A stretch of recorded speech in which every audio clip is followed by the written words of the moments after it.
Gucci. They had it all. Wealth, style, power. Who wouldn't care for that? It's been hard to know what to expect from House of Gucci. With its trailer's 80s era synth and bass-pumping needle drops and the eyebrow-raising array of Italian accents from its cast, this movie could have been anything from black comedy camp to an arch Godfather-like drama. In director Ridley Scott's hands, it's more the latter than the former. That's certainly respectful of the bleak true story at its heart, but the whole affair becomes too self-serious and a Lifetime movie overwrought by its meandering end. I don't consider myself to be a particularly ethical person, but I am fair. The script by Becky Johnston and Roberto Bentivegna uses Sarah Gay Forden's book, The House of Gucci, a sensational story of murder, madness, glamour, and greed, to create the spine of this tale of the murder of the former head of the Gucci fashion house. But while it opens and closes with Maurizio Gucci on the day of his murder, the narrative is so scattershot in trying to service its large celebrity cast that there's no clarity about exactly whose version of events this is supposed to be.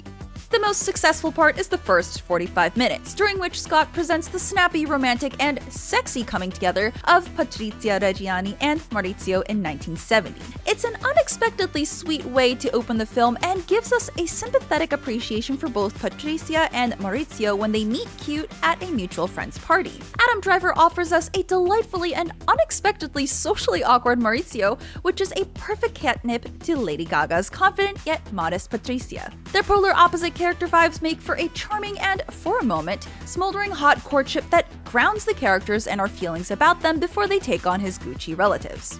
The duo is forced to enter the maelstrom of Maurizio's world-famous family when his father rejects Patrizia as a gold digger. Through beautifully shot family dinners and lush courtyard conversations in and around Gucci's huge estates, Scott does a fine job setting up the implied dynamics of the haves and have-nots in the story, and how Maurizio's life has always been orchestrated behind the scenes by the men in his family. Can you keep a secret? Father, son, and house of Gucci.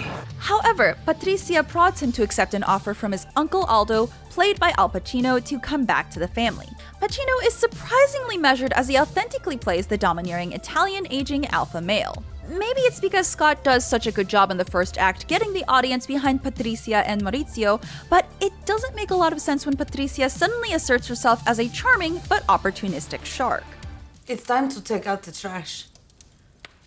Aldo and Paolo, they're poison. The script doesn't make it clear why she chooses this path over her husband, so all the sympathy transfers to Maurizio as he's forced to transform into the slick, calculating man he never wanted to be.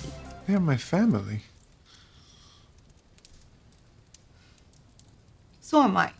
As the years tick by and the runtime blooms to a painfully excessive 2.5 hours, Scott sort of cliff notes their marriage, sacrificing the intimacy of their relationship for the bigger picture familial drama. Because of that, Patrizia and Maurizio devolve into sketches of their characters.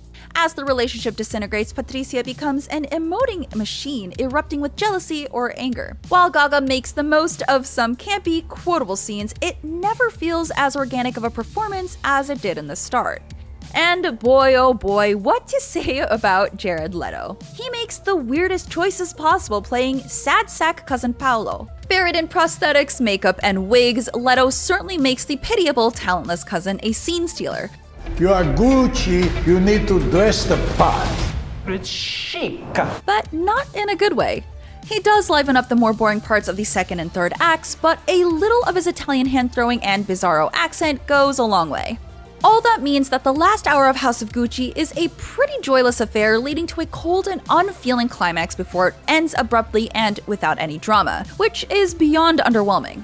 In fact, Patrizia and Maurizio may as well be footnotes in their own story, as the text explaining how it all turns out ends up hitting harder than their last scenes on camera. You have a gift, I'm telling you. Oh, stop. Stop, you're going to make me. You're going to make me cry. Nobody has ever said that to me. Nobody. House of Gucci starts with such promise as Adam Driver, Lady Gaga, and Al Pacino give performances that bring out the emotional complexity of the historically dysfunctional Gucci family. But then Ridley Scott becomes infatuated with tracking the fall of the corporation and its familial machinations instead of zeroing in on the more compelling personal implosion of Patrizia and Maurizio. Too much of the narrative is given over to side characters and scenes that are overindulgent, which lessens the potency of the tragic story and our investment in where they all end up. For more, check out our reviews of Tick Tick Boom and The Many Saints of Newark. And for everything else, stick with IGN.